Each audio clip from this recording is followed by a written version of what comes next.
Hey guys, welcome to another episode of Melisa Chats. I have Diana here.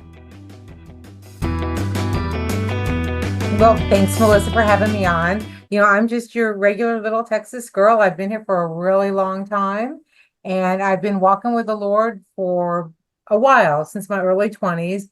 But the walk has been very different throughout different stages of my life. And every day I get closer and closer to Him. And I've truly found the more I seek Him, the closer I am to Him. It's a transitional phase in your life. You have your one and only child heading off to college. It's true. Yeah, This and is so true. I do want to back it up because before we talked about, this phase in your life has actually started like last year or earlier this year, something like that, right? Yeah, it's been quite a year. In January of 2023, my daughter got baptized. She'd been baptized before, but she decided she was going to get baptized, and we were very happy to have that done. She did it January 1st. And after about 3 months in the church we'd been going to for 7 years, a huge, huge church here in San Antonio, we just in our heart, it was just time for us. God was moving us to someplace else. We really didn't know where He was going to move us to. But I've worked in social services in the first part of my career, so I always teach everybody that choice starts with three. You always go three places before you make a decision. And so I said, we're going to go to three churches and check it out. So we went to one church and we liked it. It was Mother's Day. They chased me down and gave me chocolate. You can't hate a church Ah, for something like that. yeah. And then we went to another church, and the Holy Spirit was so obvious and prevalent there. And the people were so friendly. We never went to another church. We never left that church again. We stayed in the church. And once we made that decision in the church, Harley and I would stay together. We sit side by side and go to church. She was very busy with theater, so we couldn't get involved in any of the youth programs that happened on Wednesday or Thursday nights for her. But, I went to like a women's ministry camp, and that was super helpful for me. The more I found that I got involved in the church, the more I felt like God was really looking out for me. Once we started going to the church, some things really radically changed in both of our lives. I felt like things that were attacking my daughter just abated, they just left. And I made a decision to end a relationship that I had been involved with for 3 years on and off. And that was a really big shift in my life because we weren't walking with Christ, and we weren't bringing glory to God in our relationship. And that was a difficult Mhm. choice for me to make, but I went ahead and made that choice. And that was a big thing for God. And God's told me many times since then that was a key decision in my life, in my walk with Him. I remember I went to a women's conference, a women's glamping, because girl, I don't go Mhm. camping. I have to go glamping. Mhm. Oh yeah, And I I know. was still, still regular old Diana, that party girl, loving Jesus and everything. And I went because I knew that with my daughter going to college this year, I had to get plugged in someplace because my heart would break if I was by myself. I wouldn't be able to handle this time. And I went to this glamping experience, and I was like, I'm going to bring a bottle of wine with me. I'm sure somebody's going to want to drink a bottle of wine with me. I'll be the cool girl. And then God was like, maybe not. It is a sober church. Yeah, they might not appreciate that. So I left the wine at home, went, and there was a therapist there named Dr. Dolly Thomas who was speaking. And that was a super helpful time for me to hear her and get to know some of the women in my church.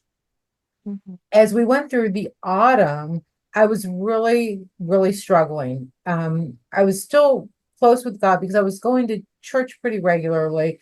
My daughter was very involved with theater at the time, so we weren't going to any of the Wednesday night services or anything. And I just found myself really suffering in loneliness, getting deeper and deeper in loneliness.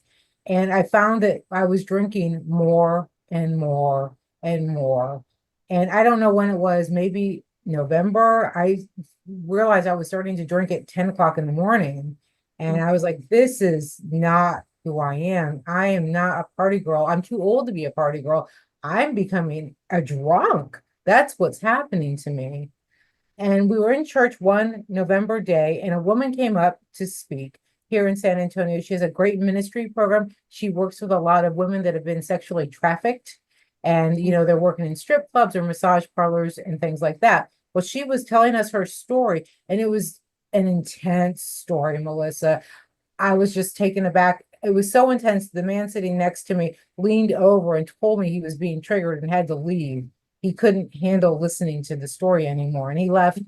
And after that, I went and picked up her book, and I was reading her book over the next month and a half. And it was a hard, hard read. It talked about all the trauma she had been through as a child, and it was Hmm. triggering to me with a lot of stuff I went through as a child, but her stuff was way worse.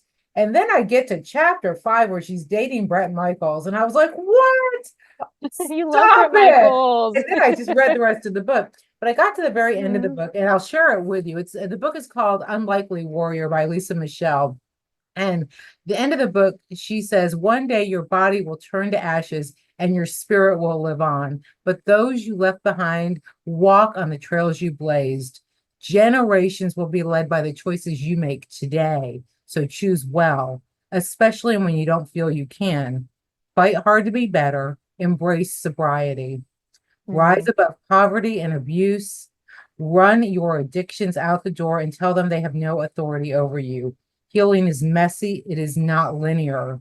It requires constant care of ourselves and willingness to be vulnerable and grow deeper in our walk with God. Take courage by the reins and go for this wild ride into freedom. Never give up. Fight like a warrior for who you were meant to be. To God be all the glory. And when I read that, that hit me so heavy in my spirit. I was like, that's what needs to happen. Yeah, that's beautiful. That's heavy in a beautiful way, like in an uplifting way, versus Yeah. it sounds like her story was really heavy in the opposite direction, and that's heavy and like, wow, that's really good. I'm glad you read that. Yeah, I'll post Yeah. it later, but Yeah. I wasn't ready yet. I mean, I read this, and Hmm. it's funny. Joyce Myers used to say she used to smoke cigarettes, and I used to smoke cigarettes, and she would say with a cigarette hanging out of her mouth, "I don't smoke. I don't like to smoke, and I don't need a cigarette." But in her Joyce Myers voice, which is deeper than mine, and I would do Hmm. the same thing, and it really did work. So I started to say that in like November, December. I am sober. I'm going to be sober. I'm going to be sober. But it took me about 3 more months to really, I wouldn't say hit rock bottom, although some people might say that that's what was happening in my life. And I Hmm. decided that in February or January of, no, it may have been January of this year, I decided to start talking to a therapist. And I wanted to deal with some of my childhood PTSD. So I went in, they did some art therapy, which was super helpful. I got over, I want to say over the childhood trauma that I was going through. But I found for me that after a while, the therapy, I was walking out, Melissa, and I was hating people. I mean, I Hmm. was angry with people in my life, and I Hmm. couldn't bear that in my heart because it was destroying relationships that are important to Hmm. me. And so I was like, one of the things my therapist said was, if you really do want to be sober and clean, Diana, then you need to go to Alcoholics Anonymous, or you need to go to Celebrate Recovery, because you've been drinking for a very long time. You'll be unable to do it alone. Do 90 meetings in 90 days. I said, oh, all right, I'll do that. So I looked at Celebrate Recovery because the big church I used to go to has a Celebrate Recovery program there, and I'd heard a lot about it. And it's Jesus, so hooray. And Hmm. girl, they only meet like 3 times a week throughout San Antonio that I could find. And I was like, wow, how am I going to do 90 meetings in 90 days if they only meet 3 times a week? So I was like, huh. And I'd heard so many bad things about Alcoholics Anonymous. My church wasn't a real big Hmm. fan of them. People said they didn't have a very strong recovery rate. And I was in church one day, and this woman started talking about Celebrate Recovery, and she busted her husband's anonymity out to me. Oh. And I was like, and I didn't want to hear about what he was going to Celebrate Recovery for, but I heard all about it. And I was like, oh Mm. no, because that's very Okay. personal. And I couldn't look It at it is. anymore. So I was like, well, let me Hmm. try AA. So I had stopped drinking because I was going to join the church, and I had to be sober to join the church because it's a sober church, and that was my choice. I wanted to be honest joining the church. And I went in, and I stopped drinking about 2 weeks before I went to my first AA meeting. And I went to my first AA meeting on March 1st of this year, and it was different. I really struggled. Everybody would be like, hello, I'm Bob and I'm an alcoholic. And I was not going to say that. I was not going to confess that kind of stuff. So I'd just be like, I'm Diana. you know? But that was the first step. The first step in the 12-step program is admitting you're powerless over whatever it is you're powerless over, and your life would become unmanageable. And Mm. I started to go to AA every day. Every day I would go to a meeting on Zoom.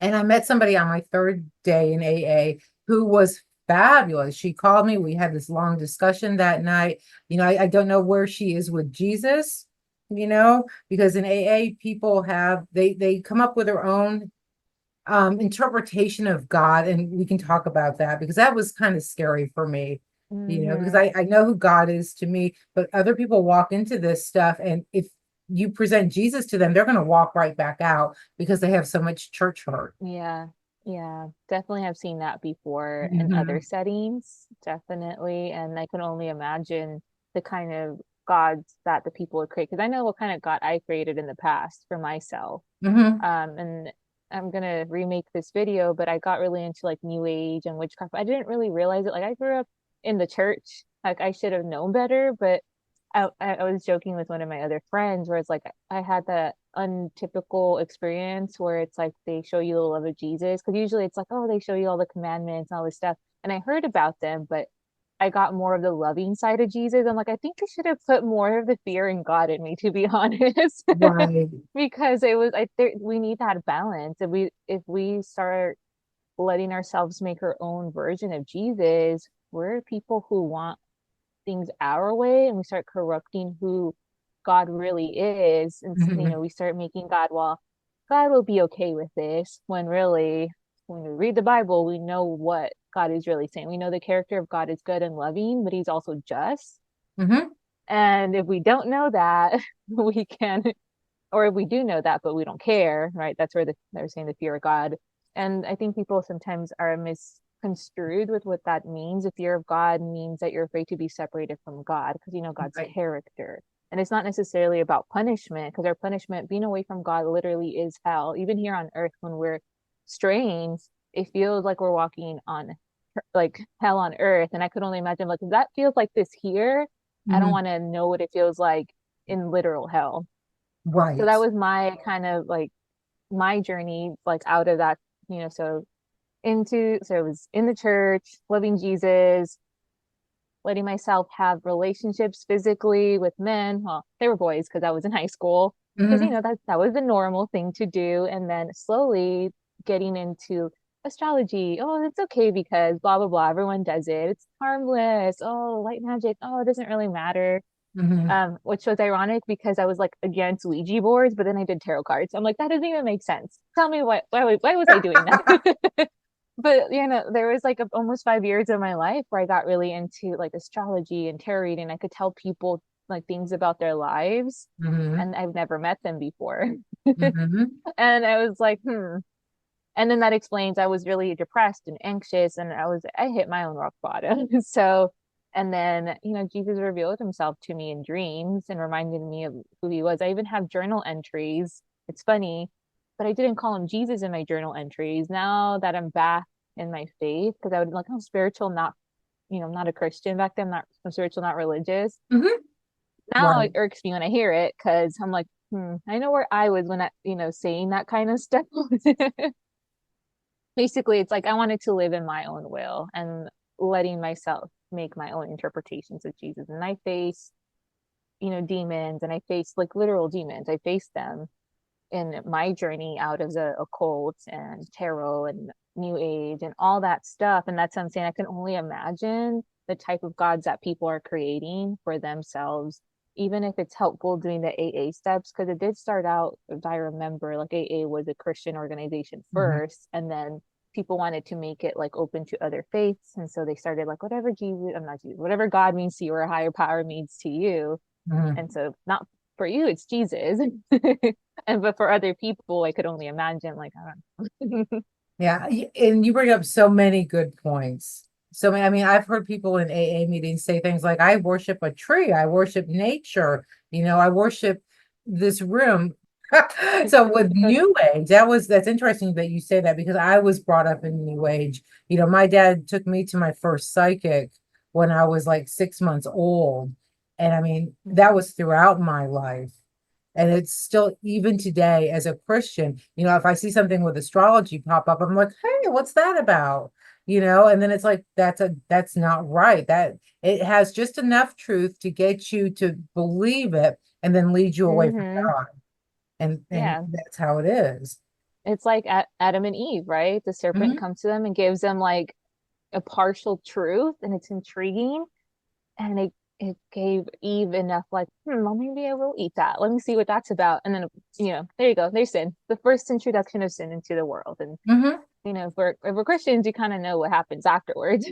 So yeah, it's very intriguing. And with a lot of the occult is like that. There's like, Mhm. there's some truth to it. And it's intriguing and it allures people. Yeah. Did God really say? That's the same old thing. The devil's been saying Mm-hmm. that for thousands of years. Did God really say that? Mm-hmm. Yeah, God is holy. So yeah, I'm Yep. totally with you on that.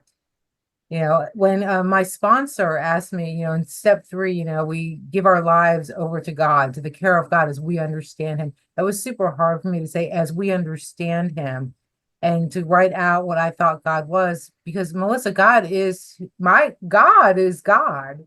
He is who He's presented Himself to be to me. And if Mm-hmm. anybody needs to change in the relationship, it's me. Mm-hmm. you know, but yet this program is the most spiritual program I've ever walked in. We get up every morning and every person says, God, your will be done, not mine. And now it's interesting to see so many people that came in as strong atheists and that now they believe in God.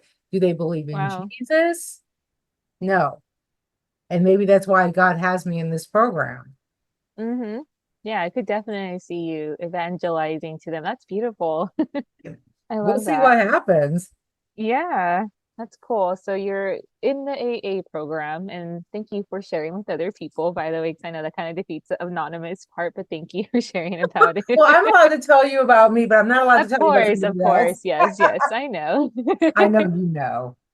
Yeah. But so tell me about that. So you're walking through it and what kind of changes, you're surrendering yourself to Jesus essentially, and like what's going on internally. Well, I think the first change that really happened, Melissa, this is so wild. I just didn't realize what alcohol does to our brains and our bodies. If people knew what alcohol actually does to your body and your brain, you would never drink it ever because it physically shrinks your brain. And Mm-hmm. it's like you look at somebody's brain 10 years after just drinking a couple of cocktails a day, their brain is substantially smaller in size and weight. So Mm-hmm. that is mind blowing. What I noticed immediately, though, was my temperament changed. I wasn't angry all the time. I was like, oh, all right. That was crazy. I never Yeah. realized that. And that was the most immediate thing that I felt was that my emotions leveled out because I Mm-hmm. stopped introducing a depressant into my body every single day. And that's what Mm-hmm. it is. And Yeah. then through the program, I don't crave alcohol, which is fantastic.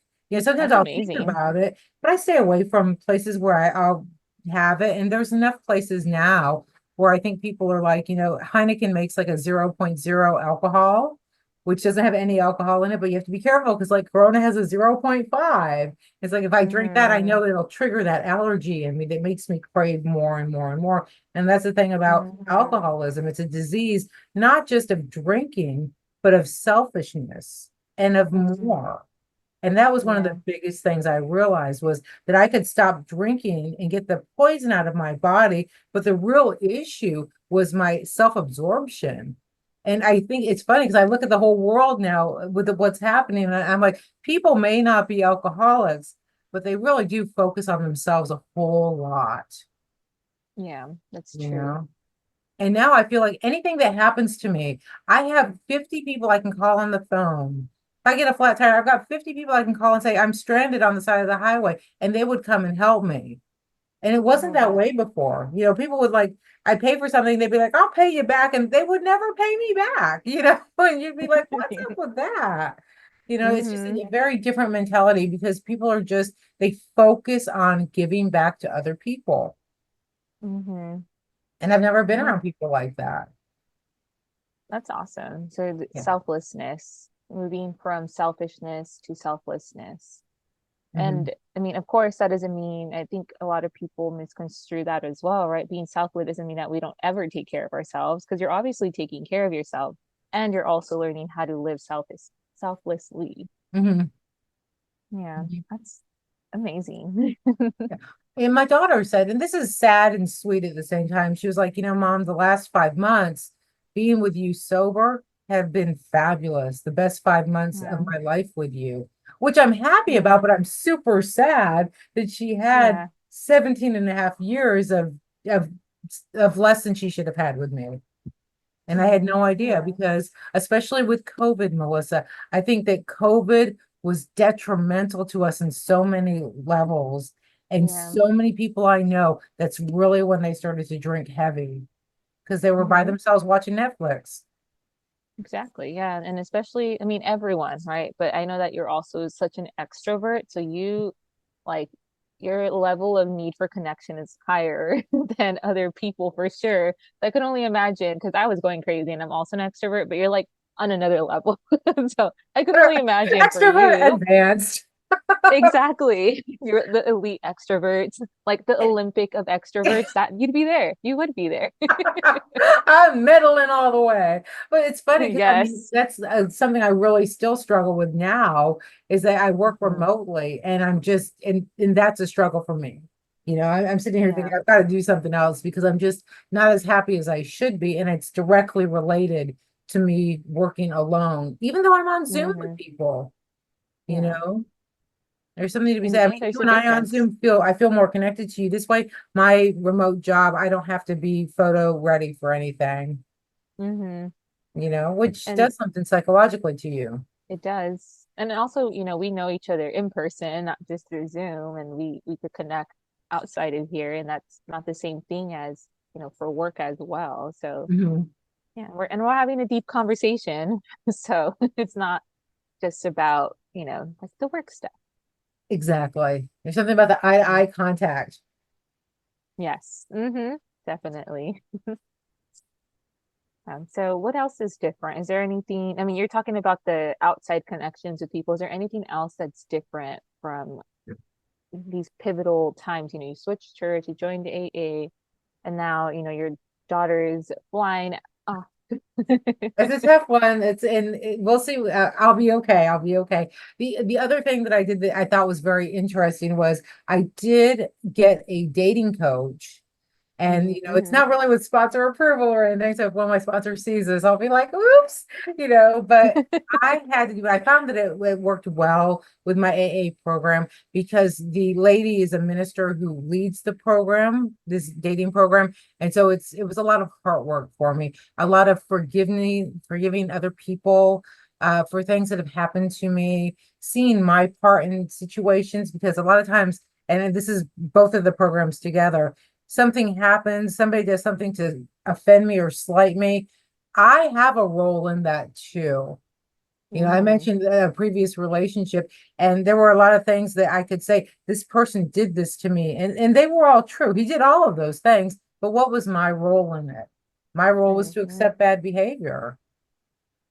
Mm-hmm. My role was, this or that or this or that. And so I really have to look at my part. And that's one of the things that I'm really learning to do more and more of is I don't look at other people and what they're doing. What is my role in it? Because we all play a role in everything that happens to us. We are not Yeah. victims in anything, Mm-hmm. you know? Yeah. That's powerful. You're taking the control. I mean, obviously our control is in Jesus, right? When we're Mhm. Christians, but it's also sometimes we give away our will to other people as well. It's like, oh, well, this person did this to me. It's like, and then we act like we didn't have a choice in the matter. And so I can see how, like, taking it back, you're also giving it to God. Because now you're giving it to the person that deserves it. the person Mhm. that, almighty. And so like of course our steps are not going to be the same as like, oh, I'm giving my will to a human man who I've seen falter many times and it's not treating me the way that is right and just. So I can Mhm. see that. And I do see the difference in you. Again, I know her, so I can see the difference in you. And I've Oh, seen like there has been, you've always been bubbly, but there's like more of a like lightness to you. Like and now you're not just, bubbly like in a heavy way. I think that's like the word, like heaviness. But now you're like like actually like bubbly, like fresh air. Like, like it reminds me of like jets in a jacuzzi is different than when you blow bubbles, right? Like mhm. now you're like blowing bubbles out in the air and you're kind of like floating along, like that kind of bubbly. So it's I think really that I've great seeing worn a that. mask for a very long time. And Hmm. that's been a part of it. It's always worrying, knowing what you want from me, world. You want me to be extroverted. You want me to be this sunny, cheerful personality. So I'm going to give this Hmm. to you. And I feel like that's what you especially can feel from me is that I've just laid Yeah. the mask down. And Yes. this is genuine Hmm. Diana, and it's interesting to me because it comes back to the fellowship with AA. We had a group party for the 4th of July with people in my little group, and it was weird because usually, if I go someplace for the first time, I get kind of nervous, and I hope I don't make a fool of myself too bad, But you Hmm. walk in, and I walk in, I should say, and it was completely different. So I'm in a room with people varying in ages from like 30 to 88, and these are like my brothers and my sisters, and I'm totally comfortable and have something to genuinely share and contribute with everybody. And it's a reciprocal relationship. And that's very, very different for me because so many people do, I think, walk into relationships, they have their mask, they have their filters, and it's at the end of the day, there's fear. I'm afraid you're Hmm. not going to like me. I'm afraid you're going to reject me. So let me present something that might be safer. Exactly. Yeah. And definitely fear stops us from being our most authentic self. And fear is not of God, though, because God Right. didn't make us to be fearful. I know, like I was saying, like people misconstrue fear of God because that word is there, but it doesn't mean that. And what it's really being said is that we're not spiritually, we're meant to be of the power of God. We're made in the likeness and image of God, and we're love. And so that's basically the opposite of who we are is fear. Hmm. And so that's that's exactly what it is. You took off your mask and you're the true Diana, and Hmm. some of it is not pretty, but we still love you for it. And Hmm. it makes our connection as friends stronger, but then it also helps uplift other people as well, where they get to see like, wow, I don't have to fake it. I can have issues and still show up to things and not, be a fake person. Like I could genuinely struggle and I'm still worth connection. Right. So You know, yeah. God tells us, fear not, 365 times in the Bible, one for every day of the True. year. And, in the AA Mm-hmm. program, I'm going through step 4, which is an inventory. It's a resentment inventory. And part of it is a fear inventory. So I wrote down at first, girl, I'm just like, I have no fears. I'm fearless. And then I started to Mm-hmm. write down my fears. God was like, here are your fears. And this is funny. I'm Uh-huh. afraid of teeth, I learned. Shark teeth, alligator teeth, snake teeth, dog teeth. I'm afraid of teeth. Wow. Yeah, I'm just like, okay. But the next thing is once you identify the fears, you're like, so who are you leaning on? God or yourself? And Mm-hmm. it's like, oh, me, all the way through. It's me, me, me. So what happens if you Yeah. rely on God with this fear? For example, the fear of, running out of money before you run out of life. They keep talking about running out of Social Security. Am I going to be 95 years old and homeless one day and then hurting medically too? Well, am I leaning on Mm-hmm. myself? Or am I leaning on God? And of course, God's going to tell me there are things I need to do. He tells us through his word. Yeah, Yeah. don't hide your coins in the ground, put them in the bank and earn Yeah. some interest on it. Do what the best Exactly. you can for yourself. But at the same time, at the end of the day, he has us all. If he tarries until I'm 95 years old and I'm still here, you know? Mm-hmm. Exactly. And you made a great point too. It's like relying on God is true humility with everything. And then on the other side, it's pride. Mhm. When we lean on ourselves, it's pride, and like that blew my mind. Like that's just we don't really think about it that way. Like, oh, we're being self-sufficient, especially as Americans, like, right? That's what we're taught. We're taught, yeah, do it yourself. We're independent people. Hmm. And then Hmm. that's why we have a hard time relying on other people and asking for help. And especially we Hmm. have a hard time trusting God as well, because we're Right. taught from a young age, is this like, oh, it's the American dream, have our own things. And I'm not saying that it's not possible to have our own careers and have businesses. It's like learning how to put our faith in God first and foremost, relying on Him about it, being able to connect with other people and asking for help when we need it. And we're playing our part as well and making sure we're getting the things we need to get done. It's not like me, all about me. That's exactly how we get fear from it. So, Hmm. so good. Yeah, asking for help has been something I've really learned how to do just very recently, and being willing to receive help. Oh, yeah. Receiving help can be really hard when you're not used to it. Yeah. A friend of mine tells this story all the time about there's a man who's standing on top of his roof and there's a flood and he's like praying, God, get me out, save me, save me. And a little guy in a kayak goes by. He's like, jump in. The guy's like, no, God's going to save me. And the guy in a boat goes by and he's like, no, God's going to save me. And then a helicopter goes by. He's like, no, God's going to save me. And he dies and Hmm. goes to heaven. He's like, why didn't you save me? And God's like, I sent you a kayak, a boat, and a helicopter. Uh-huh. We've got to be able to accept help when God gives it to us because He sees everything and He's going to give us a way Exactly. out and He's going to help us. Hmm. But we have to be willing to recognize His help. And the only way we recognize God is we stay in His Word, we stay with Hmm. people that are like-minded. And I want to say we praise. I think praise is super duper Yeah. important, and you have to be quiet. There's that word meditate. We were talking about New Age earlier, and that's a word they stole from us, I think, because meditating on God's word and being quiet so He can talk to us is huge. Because nobody wants to be in Hmm. a relationship with anybody where that one person talks to you constantly and then they run off and you can't talk back. And how often do Exactly. we do that when we pray? You Hmm. know, blah, blah, blah, blah, blah, blah, blah. Okay, thanks, Jesus. I'm out. Exactly. Yeah.